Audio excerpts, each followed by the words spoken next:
Hello again, everyone, and thank you so much for joining us for this Thursday's edition of Alaska Weather. I'm Dave Percy, a meteorologist with the National Weather Service, and I'll be hosting today's show. First graphic here, or actually this is a screen capture of interesting cloud formation that formed last evening, I believe, in the Willow area, along with thunderstorms, and is a video clip. This is a screen capture I just pulled off of there, and looks like a funnel cloud, but coming off of a wall cloud that initially formed, and then this feature developed a short time after. And word is it wasn't a funnel cloud at all, and definitely wasn't a tornado that reached the ground. But there are more thunderstorms developing in the Susitna Valley and over the Talkeetna, so possibly even the Kenai Peninsula, you could see maybe something like this might show up again, but keep your camera handy. And for the fire danger map, still pretty high, extensive area of high fire danger, as there has been for quite some time here. Kind of smaller at times, depending on how much precipitation gets up in toward the Yukon River there. But basically, it's been holding steady there. Yesterday had some extreme, today just showing high, and then some spotty areas of high fire danger here. West side of the Western Alaska Range, portions of the Kuskokwim Valley, and back here toward the Kobuk and actually maybe as far west as the Buckland area, and then just a small area there over the Copper River Basin. And moving to the satellite imagery, skies clearing out here, not really showing up, but off the coast here in Bristol Bay, we had pretty good conditions here in the western interior, and clouds again with thunderstorms developing along this band of moisture here in the interior. A lot of areas starting out with more sun in the morning, and now the showers and thunderstorms developing all the way, as I mentioned, from the northern Koyukuk Valley in areas here, western or the northwest side of the Denali Park area, Alaska Range. It picked about 0.2 of an inch at the rain gauges there in the last 12 hours, so nothing too terribly heavy, but likely the heaviest rain won't line itself up with one of the gauges there. And anyway, you also have some thunderstorms developing over the Talkeetnas here in the Susitna Valley, more isolated off to the southwest. Some strikes also showing up early to mid-afternoon today over the Kenai Peninsula and isolated over the Copper River Basin areas. Temperatures rising into the lower 70s over the Copper River Basin in some areas there, and anywhere from the 60s to lower 70s up here over the interior areas. The warmest area was actually the southern Susitna Valley, with Talkeetna seeing 72 degrees this afternoon, and Big Lake 76, with Willow seeing 75. So pretty mild in the southern Susitna Valley today, with even some mid-70s, some of the locations over the Kenai Peninsula, and dry. It was a mostly sunny day there for Kodiak Island, and mostly cloudy here for the southeast coast, with some low clouds and fog there off the coastline.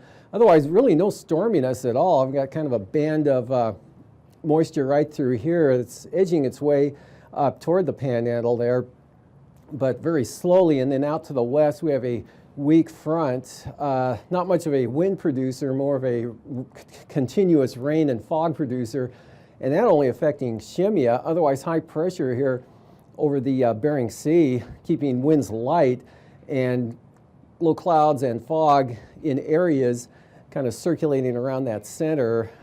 Sunshine today, clear skies reported at Gamble this afternoon, but up at Tin City, dense fog, zero visibility in fog there. So just really depending, you don't have to go very far to run into some low IFR conditions from an area that's pretty good in the VFR zone, and mostly clearing here along the north slope as well. Sunshine breaking out, although at the same time showers developing over the Brooks Range. And any one of those could develop into a thunderstorm later on, possibly, or isolated, and then kind of drift off to the northeast tonight and end. Lower clouds still hanging out toward the Arctic coast in areas there. But you can see sunshine breaking out all the way down over Bristol Bay, even Togiak Bay southward, and actually starting to break up a little bit here off the southwest coast, and definitely south along and south of the Alaska Peninsula up to Kodiak Island. Lots of sunshine today, and then the convection developing in the afternoon heating here over south central Alaska, and then a line in areas back up to through the Koyukuk Valley, and then some showers developing even on the far eastern North Slope areas, and showers or thunderstorms not quite forming as rapidly here over the 40-mile country or even in northwest Canada, but just some isolated showers, mostly over toward the border for the Panhandle. Otherwise, mostly dry. Temperatures not too bad down there, approaching 70 at mid-afternoon, both at Haines and Juneau, and in the 60s on down to the south. For tonight, kind of a weak trough off the coast, low clouds, fog, drizzle, possible isolated showers, and mostly cloudy, about sums it up, with light winds for the southeast coast and dry for the North Gulf Coast, and diminishing showers along with diminishing thunderstorms. But it looks like the showers will linger throughout the entire night, and then they'll begin to re-energize with the heating that occurs tomorrow. So tomorrow will be a day much like today, again, for as far as showers and thunderstorms developing throughout the day, and continued northeast flow aloft. As weak as it is, I'll tend to draw them to the south and southwest. Otherwise, the western interior here, partly and mostly sunny, light winds, temperatures 60s, maybe lower 70s, cooler along the coast, of course. Looks like maybe a return to the low clouds and fog tonight for the Bering Strait on down to St. Lawrence Island. Jumping ahead to tomorrow, since I've already halfway talked through tomorrow. High pressure, really not much difference here, holding over the Bering Sea, keeping this front out to the west there. So it continues to rain for Shimmy and Attu. As far as the remainder of the Aleutians, look for a lot of IFR for the along with due to the low clouds and drizzle and areas of fog. Looks like it could clear out maybe for the Pribilof Islands. They're throwing VFR in the forecast anyway. Could be some sun to go along with that, but western interior, no change from today. Another partly mostly sunny day tomorrow with areas of fog, St. Lawrence Island through the strait, back along the western Arctic coast there, and then thermal trough here over the central, a little bit to the west there. So along the Alaska Range into the Susitna Valley again, the likely spot for thunderstorm development. And then eastward, maybe a little bit more than today here over the eastern interior, 40-mile country into the Copper River Basin, northeast Alaska Range. Generally, the usual areas with showers elsewhere be scattered to isolated in nature, along with areas of sunshine. And the southeast coast, not much change, partly and mostly cloudy with isolated showers, possible drizzle along the coast, especially early on. And up north, look for some sunshine, possibly on the eastern stress of the Beaufort Sea there. Otherwise, fog back to the west. And then for Saturday, not much change, about the same pattern once again. A little bit better development of the thermal trough here over the southwest interior. So you could see probably more extensive thunderstorm activity, possibly through the Kuskokwim Valley from the western Alaska Range all the way down right to the coast there of the Bristol Bay zone. Otherwise, Kodiak, maybe in a mostly sunny condition coming up for the day, first day of the weekend. And about the same here again, Susitna Valley, all of southern Alaska. Look for those afternoon thunderstorms again to develop over the Talkeetnas, the Susitna Valley, maybe even the Kenai Peninsula, and the Copper River Basin, about the same pattern with developing showers, best chance of sun in the morning hours, and then cloudy late in the afternoon with the shower activity. And looks like scattered showers over the northern Panhandle, otherwise maybe partly sunny down to the south Prince of Wales Island until you get over towards Stewart and Hyder. Risk of a shower there, but not too bad. Winds light, basically under high pressure here along the coast. And that's going to keep the low clouds, fog, and drizzle trapped underneath it. Hopefully won't penetrate too far inland during the early morning or late night, early morning hours. High pressure actually starting to edge its way back to the west here out over the Bering Sea, and that looks like that'll be the pattern beyond Saturday or Sunday and Monday. And that's going to keep the interior under generally a north to south flow at the surface and aloft. So that'll keep, again, whatever convection forms will tend to drift southward in the flow. And then eventually, say in 5 days, we're going to see this storminess down here. We'll start to lift up toward the southern Panhandle, but that's first of next week. So moving on to low temperatures for tonight, 45 to 50 for the southeast coast. About the same here, southern Alaska, 45 to near 50. Upper 40s, Kuskokwim Valley, central interior, or near 50 for the Koyukuk Valley. And then upper 20s and lower 30s for the Arctic coast, mid 30s here for the Chukchi Sea area, except 42 at Kotzebue.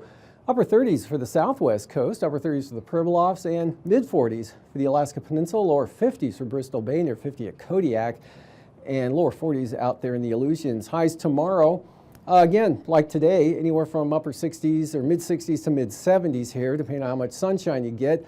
Upper Yukon Valley, a good location for that, Chalk-Yitzhak and Beaver, those locations could see mid 70s, central Tanana Valley, near 70, all the way down to, say, Sleep Mute, maybe not quite to Bethel, but not too bad, upper 60s, and well into the 60s and near 70 for Bristol Bay there, and about the same again tomorrow for the Susitna Valley, 70 showing up once again, 65 to 72 Copper River Basin. Cooler though for the southeast coast, highs upper 50s to maybe near 60.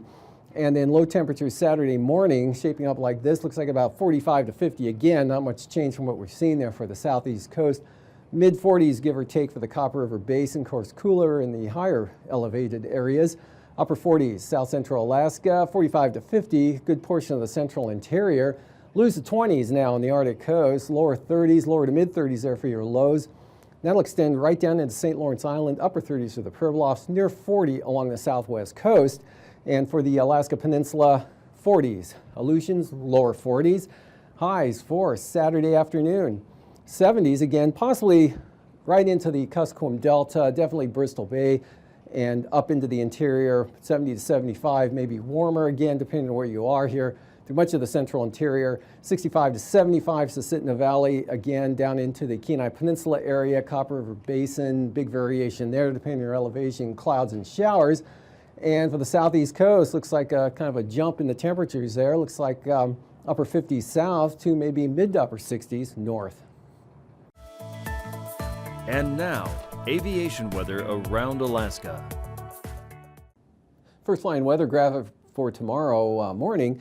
Southern Bering Sea, Aleutians, IFR, all the way probably from the Komodorskis eastward here, cutting across south and southeast Kodiak Island, up into the Gulf, and then eastward right into the coastal area, the outer coastline of the Panhandle, and VFR farther to the east, VFR central, eastern interior, with some areas IFR up along the Arctic coast and the northern Bering Sea. And then for the afternoon, good VFR here through the interior, even with the developing convection that could produce some areas temporarily of maybe marginal VFR. Otherwise, IFR, Gulf of Alaska here, up across, trying to get into southern Prince William Sound there with marginal VFR pushing up across Prince William Sound, and marginal VFR in across the southeast coast, with the IFR staying off the coast. IFR, north side of the Alaska Peninsula, and most of the Aleutians again, and some VFR breaking out right around the Pribilofs, but IFR farther to the north Yukon Delta coast, and VFR eastern Beaufort Sea coast and all of the North Slope. For the following morning on Saturday, IFR eastern Arctic coast there, and maybe the central coast, and then again through the Bering Strait into the northern Bering, and then something of a break here over the south central Bering Sea, with IFR to the west and to the east here, again up covering all of Kodiak Island and the Alaska Peninsula, and pushing up into southern Cook Inlet and Prince William Sound, but staying west of the Panhandle. And for Friday afternoon, marginal VFR, all the southeast coast, IFR, Montague Island, south coast of the Kenai Peninsula, probably not into the Seward area, but likely into the Kodiak State Airport area, and southern Kodiak Island. Good VFR in the interior once again with lower conditions, really possible anywhere along the Arctic coast there. And the Bering Sea, mostly marginal to IFR, with still some VFR out in the middle of nowhere here in the central Bering. And the central Aleutian's not all that bad. As far as passes go, for Anatuvik and Adigan, VFR, for the most part, they'll be developing clouds at times and lower ceilings, but they should stay above the marginal threshold for both passes. Lake Clark and Merrill, same thing, won't be clear skies and developing convection in the afternoon for both passes, but they should stay VFR as well as rainy and windy, same type of situation going on there. Isabel, probably no thunderstorms in the vicinity of the pass itself and staying VFR, but Mentasta, north entrance on the north side there be the best chance of running any thunderstorm activity, otherwise VFR. And Tanita could possibly become marginal VFR in the afternoon depending on the basis of the buildups, but I'd say mostly VFR. And for portage, VFR, but marginal VFR at some point in the day tomorrow, probably showing up here on the eastern entrance. And Chilkoot and White, VFR becoming marginal. And for the freezing levels, not much here, about 6,000 feet here across all of Alaska, including the Panhandle. A little milder there, Bristol Bay and the Alaska Peninsula, only about 8,000 feet there, with basically high pressure here over the Bering Sea and not much in the way of any wind flow going on. Icing, mixed icing, best chance in the afternoon due to the convection here in the interior. Otherwise, some light to very isolated, moderate rime icing pushing into the far western Aleutians with that weak system out there. And the jet stream well to the south of Alaska here, as you can see, with high pressure aloft out over the Bering Sea. So we have kind of a northeast flow aloft here, and you'll see at 9,000 feet, very weak west 5 to 10 knots over the southwest interior. Then we've got kind of a weak northeast flow with a trough axis right through here. But again, only 5 to 10 knots, light winds on the Arctic coast, high pressure over the Berks Range, high pressure out here over the Bering Sea. And south of that area of high pressure, 15 or 10 to 20 knot winds at the most here from the east-southeast across the Aleutians, maybe 15 knots for Kodiak Island, light for the Panhandle from a northwest direction, about the same at 3,000 feet here. You can see, excuse me, 5 knot winds out of the northwest. Gulf of Alaska, light and variable, couple of weak lows here, keep the entire wind pattern on the light side and variable side. Just 5 to 10 knots, maybe east-southeast 5 to 10 on the eastern Beaufort Sea coast, and then northerlies, maybe 10 knots here, portions from the Bering Strait across the southwest interior. Easterlies 15 to 20 here over the central Aleutians, and high pressure going to hold out there for the next few days, and then after about day 3 or 4, it's going to start pulling back to the west a little bit. So moving on to turbulence, none expected over the state tomorrow with very light wind conditions aloft and at the surface. So after the break, I'll be back with the marine forecasts.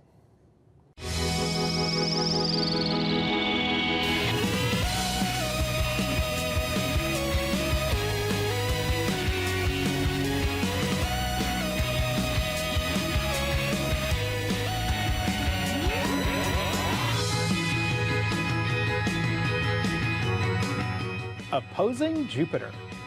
Welcome to Stargazers.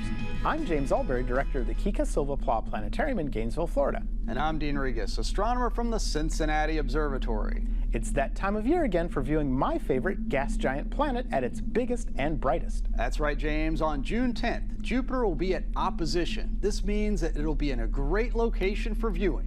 What are we talking about? Let's show you. Jupiter is the largest of all the planets in our Sun's family and is the 5th planet from the Sun, our Earth being number 3. Earth is, on average, 93 million miles away from the Sun, whereas Jupiter's average distance is 484 million miles. Those are pretty big numbers, and because the planets are so far away from each other, astronomers don't often refer to the distances in the solar system using miles or kilometers. That would be like measuring the distance from your house to the grocery store in inches or centimeters. Instead, we use the average distance between the Earth and the Sun as our measuring stick. We call that distance an astronomical unit, or AU. So if we converted our units from miles to AUs, Earth is 1 astronomical unit from the Sun, and Jupiter, on average, is 5.2 astronomical units from the Sun. As Jupiter and Earth orbit the Sun, they constantly vary their distance from each other. When Jupiter is at its furthest distance from us and is on the other side of the Sun, as seen from Earth, it can be as far as 6.2 astronomical units away. However, once every year, Earth and Jupiter line up on the same side of the Sun and are a whole 2 astronomical units closer to each other. Whenever this happens, we say Jupiter is at opposition because Jupiter is opposite the Sun in the sky as seen from Earth. And when Jupiter is at opposition, it is always at its closest, brightest, and best for viewing. Jupiter will be at opposition this year on Monday, June 10th, and just under 4.3 astronomical units away. So this makes it great for viewing in a small telescope. Okay, we have our skies set for 11 p.m. any night this week. If you look toward the southeast, you'll see Jupiter among the stars of Ophiuchus, the Serpent Bearer. On June 10th, Jupiter will form a triangle with the star Antares and Scorpius, and Sabik and Ophiuchus.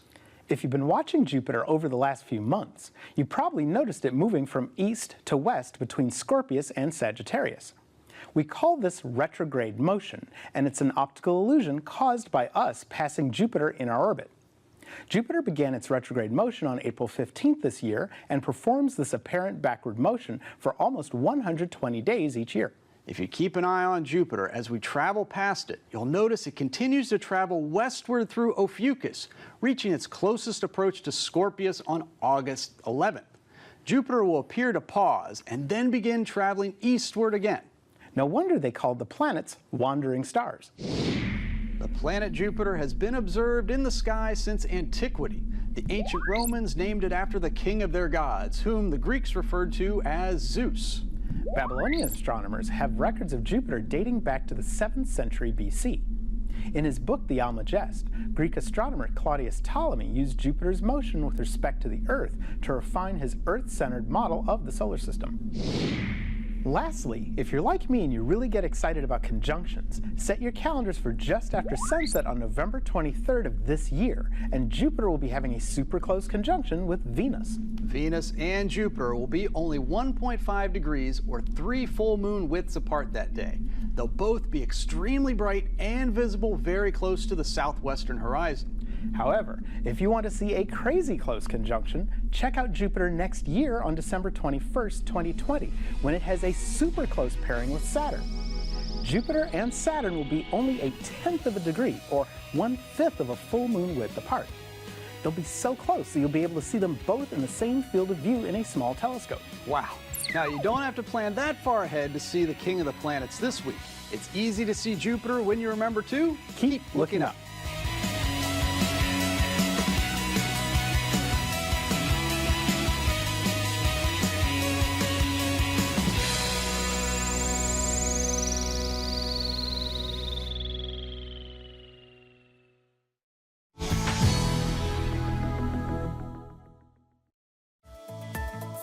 And now, marine weather around Alaska. Welcome back. Today's sea ice analysis continuing to show this area of ice here narrowing, and it's possible in the next 5 days it could actually join, which means there would be some open areas through here. That doesn't mean it would be wide open. And then just to the north here is a heavier pack ice, and when that happens, this might be a little more prone to shifting around or coming back down from the north, depending on which way the winds blow. Otherwise, overall, general slow melting of the conditions here. And for the coastal water forecast here on the panhandle, pretty light, west 15 on the south coast, and then west 5 to 10 up north there with seas 3 to 4 feet. Southeast 15 for Lynn Canal at times tomorrow, especially in the afternoon. Southerlies at about 10 knots, turning northwest at 10 for the southern inside waters, Clarence Strait. And then for Stevens Passage on Saturday, south at 10. Same thing for Clarence Strait, south winds 10 knots, 2-foot sea. Southeast 20, Lynn Canal, and southwest at 10 on the south coast, and kind of a light variable wind pattern on the north coast there, with seas running 3 feet for most of the coastline. And for Cook Inlet tomorrow, west winds 10 knots, seas 1 to 2 feet. Same thing here for Kamishak Bay, west at 10. Also for the Barren Islands, west winds 10 knots for the North Gulf Coast, with seas really laid down 2 feet. And same thing for Prince William Sound, winds west at 10. And for Saturday, still light on the winds here, 10 knots, but swinging around to the east there for Prince William Sound, seas 2 feet. And southwest 10 for the eastern North Gulf Coast, and then southeast at 10 for the west side, and a little bit more of a breeze for the Barren Islands. Southeasterly winds 15 knots, 4-foot seas. Same thing for Kamishak Bay. Cook Inlet, winds stay light, southwest at 10, and seas running 3 feet. For Bristol Bay tomorrow, northwest at 10 and north 15 here on the Bering Sea side of the Alaska Peninsula. Pacific side, lighter, westerlies at about 10 knots, but from Castle Cape to Sitkinak, and up the east side of Kodiak here, the east side, those zones, west winds at 15 with Shelikof Strait, pretty light to northwest breeze at 10 knots. And for Saturday, that becomes northeast at 10, so a little bit higher in the seas there, 3 feet, northeast 10 for the east side of Kodiak, and that northeasterly wind 10 knot pattern all the way down to Cape Saratchev. And then the north side here, Bering Sea side of the peninsula, northeast at 15, and light northeast winds at 10 knots for Bristol Bay. And out west in the Aleutians, with that stationary, rather weak system, frontal boundary, only expect 20-knot winds, seas still up to 10 feet though, and then easterlies at 15 here. West central Aleutians to the north side of the AKwx area. Now to the south, a little bit more of a breeze, northeast at 20. And that same pattern also here, south side, or the southern zones there for the Fox Islands, northeast at 20, otherwise northeast at 15. And for Saturday, northeast 15 to 20 knots there for the Fox Islands, northeast 20, 6 to 7 foot seas for the central Aleutians, and then back down to 15 knots from the east from roughly, well, anywhere from Amchitka Island on out to Shimianatu. And for the southwest coast, north winds 20 knots, south of Nunivak Island, a little bit lighter on the north side there with seas at 3 to 4 feet. West 15, St. Lawrence Island, northwest 15, St. Matthew Island, and the Pribilofs looking at northeasterlies at 20 knots, seas 4 feet. And then lighter northerlies for St. Paul and St. George on Saturday with 15-knot winds. Same forecast good also for St. Matthew Island, as well as St. Lawrence Island, north winds at 15, right on down to the north side of Nunivak Island. 20-knot winds south of Nunivak Island with seas at about 4 feet, otherwise Norton Sound just northwest at 10 knots. And up there on the eastern Beaufort Sea coast, the east side, 15 to 20-knot winds, strongest toward Kaktovik area and Demarcation Point. Really light here on the central coast, and then south 10 picks up to 15 here on down toward Cape Thompson, and then light west winds south of there to Wales. And for Saturday, northwest 20 knots here, a little bit of pickup in the breeze there for the Chukchi Sea, all the way up to Cape Beaufort out of the north, and then 15 knots turn northwest 15 on the central coast, east winds 20 on the far eastern zone here of the Beaufort Sea. And for tonight, again, thunderstorms diminishing after peaking sometime this evening here over interior Alaska, but showers will linger probably the entire night and stays dry out here in the west. High pressure holds over the Bering Sea, keeping that front out west here for the foreseeable future. And isolated showers possible for the Panhandle, low clouds and fog. Tomorrow, day much like today, temperatures anywhere from 65 to 75. And another repeat really for Saturday. These forecasts are for planning purposes only. Call 1-800-WX-BRIEF for a formal pre-flight briefing. Always file a flight plan before you go flying. The U.S. Coast Guard Auxiliary urges you to leave a float plan with a friend or the harbor master before you go boating.